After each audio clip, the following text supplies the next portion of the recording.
It gives me great pleasure to give you a brief overview of who one of your morning speakers will be, Anika Molesworth. She's one of the Generation Y young farmers, and it's very exciting. In the world of farming, there's often the challenge of an ageing population, and it's really great to have young, passionate people sharing their ideas with us. Anika is a global campaigner for equity for farmers in Australia and developing countries, and a passionate advocate for climate change action. As a Gen Y, she sees them as an exciting generation of entrepreneurs with innovative spirit and a desire to better the lives of those around them and across the globe. And we certainly have the technology to assist with that these days. She sees Generation Y as having the capabilities and energy to revolutionise the face of food and fibre production and to ensure a thriving, sustainable future. She's been involved with her own family farming enterprise in New South Wales. She has a strong interest in social equality. She's been involved with banking and agribusiness, and she has a strong interest in research as well. She also is involved with the International Trust and Organisation for Sustainable Agriculture, and she's just been nominated as a finalist for the New South Wales Young Australian of the Year, and she was also named the 2015 Young Farmer of the Year. So it gives me great pleasure to learn some wonderful things from Anika. Well, good morning, everyone. It's a real pleasure to be here with you all today in sunny Cairns. My name is Anika Molesworth, and I am speaking alongside Lynn Strong this morning. And we've been invited here to share our stories, our backgrounds, our values, and also our visions for the future of this industry. So let's begin. My family farm is located in the far west region of New South Wales, a small country town with rich mining and pastoral heritage. And they call this place Broken Hill. Now, Broken Hill, they say, just beyond Broken Hill, you can see the curvature of the earth. The red plains seem to stretch out forever. And on hot summer days, willy-willies, also known as dust devils, dance across the horizon, parched earth rhythmically twirling heavenward. And when the rains do eventually come, dazzling electrical storms light up the night sky, and thousands of desert acres is submerged under life-bringing water. For those who choose to live out here, their affinity with the land and the environment is indissoluble. And as a farmer of the arid inland, I recognise that the landscape is changing. The impacts this has on the environment, our industry, and the next generation of farmers. To the untrained eye, the arid inland extensive grazing systems might look deserted and lifeless, but to those who have witnessed the migration of 1,000 emerald budgies, or seen a snowfield of white paper daisies, or heard the groans of the river red gums when the ephemeral creeks start to flow, it is undeniable that this land does breathe and evolve as the seasons change. But this ecosystem is fragile, an eggshell of interdependent and symbiotic relationships. Farmers live and work with the environment, and as climate challenges facing farmers around the world increase, the protection of these delicate environments, rural communities, and food production systems is paramount. The pale blue dot that we all call home. Earth faces a multitude of challenges. We have a rapidly growing global population. We are living in a hungrier world than ever before. By this time tomorrow, there will be almost 220,000 new mouths to feed. If that wasn't concerning enough, we are also losing productive land at a rate of 7 hectares every minute. This is due to urbanisation, desertification, and improper land management. By this time tomorrow, we will be 11,000 productive hectares less. Food producers are acutely aware of what is being asked of them. After all, they are on the front lines. As emerging economies fuel middle-class growth, protein consumption grows in strides. Society is progressing, but not without its challenges, and a great strain is being put on the food system's ability to adequately nourish everyone. In Australia, farmers make up less than 1% of the population, yet we provide 93% of the food consumed here. Yes, we have a lot of land, but we are also the driest continent on Earth. 20% of the country is classified as desert. Our ability to feed ourselves and feed ourselves well is only possible through the continued betterment of our farming systems to grow more with the efficient use of our nutrients and water and to improve food quality. But yield increases should never come at the expense of responsibility. The increased production of food required to feed the world should not harm the planet it is intending to sustain. Our natural resources are fixed, so we must learn how to harness these without depletement or degradation. Now, it is easy to turn a blind eye to ecological constraints, to carry on business as usual without taking stock of the resources being consumed and the waste being produced. But farming without taking stock of your resources is rather like flying a plane without a fuel gauge. After a few hours in the air, things start to get a bit risky. So how can we all live well now and into the future within the means of one planet? The million-dollar question, the quest for sustainable development. The global agricultural industry has successfully addressed the call for innovation in recent years. We now have flood-tolerant rice that can survive weeks underwater. We have engine improvements in our agricultural machinery, meaning that we have more power and use less fuel. The cotton we grow in Australia uses 90% less chemicals than it did only a decade ago. Rarely does such a mature industry continue to push the boundaries of its capabilities. For one of the world's oldest and most important industries, the term sustainability has many different forms. We must strive to meet the nutritional needs of a growing global population with reduced environmental footprint, looking after our precious natural resources, the soil, the water, the air. We must provide opportunities for social and community progress, all the while ensuring the industry which supports such advancement will continue to remain economically viable. Agriculture is a dynamic and constantly changing industry, and it is exciting to see these new technologies, new breeds, new management practices revolutionising the way Australians produce food and fibre. Drones are gathering aerial imagery, looking after our crop health, helping us to water better and control weeds more accurately. Our livestock have greater survival rates, finishing heavier, and are producing less methane. We are getting more crop per drop as global leaders in water use efficiency. And soil sensors are providing real-time data which we can immediately respond to. And this is happening in the paddocks today. In the future, sensors, automation, engineering, and genetics will only be more impressive. And as we continue to realise the urgency for this change, we will see a surge of inventiveness that will create solutions that are languishing in their infancy, or even yet to be dreamed of.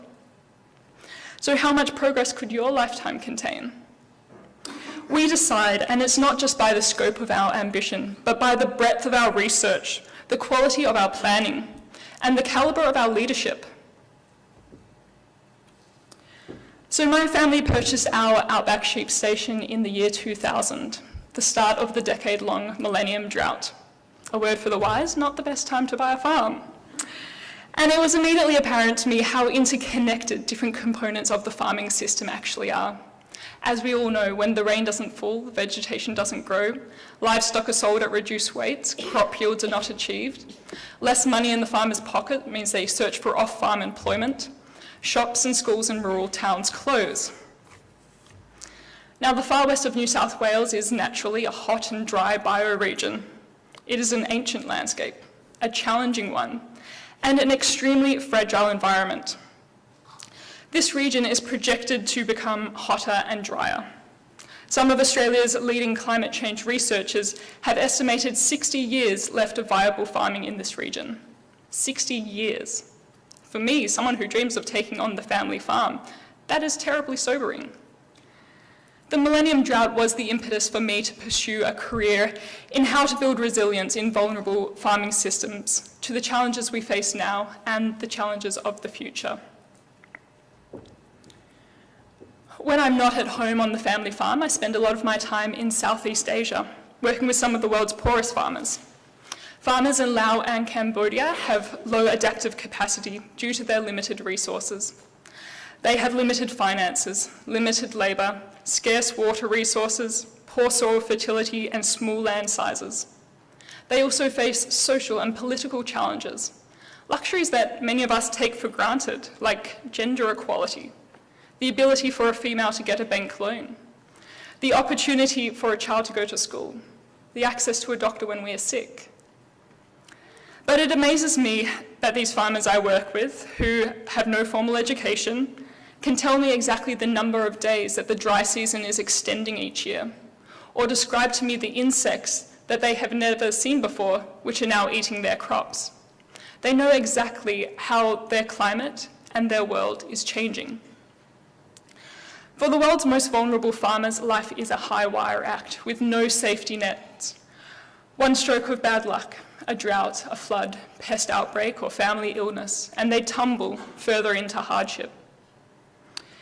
Although these countries are vastly different to Australia, in many respects, there are common threads in the challenges being faced by farmers and the opportunities that can be seized. The other similarity I see between Australian farmers and the farmers I work with in Southeast Asia is that glint in the eye that they are not about to give up. We tend to look at this world not as the integrated system that it is, but a series of individual issues. We see protests on the streets and we hear of conflicts on the news. We hear of species extinction and increasing energy prices. But we see mistakenly each of these matters as individual problems to be solved. Many find a pest, a weed, insect, or feral animal and jump to chemical warfare without a passing thought on what actually has disrupted the system as a whole and how steps can be taken to correct the proper agroecosystem functioning.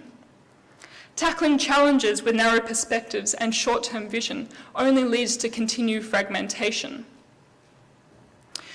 The world is a complex place, and as I learnt during the Millennium Drought, everything is connected. And in the words of John Muir, the founder of the Sierra Club, if one pulls at a single thread of life, you will find it is connected to everything else.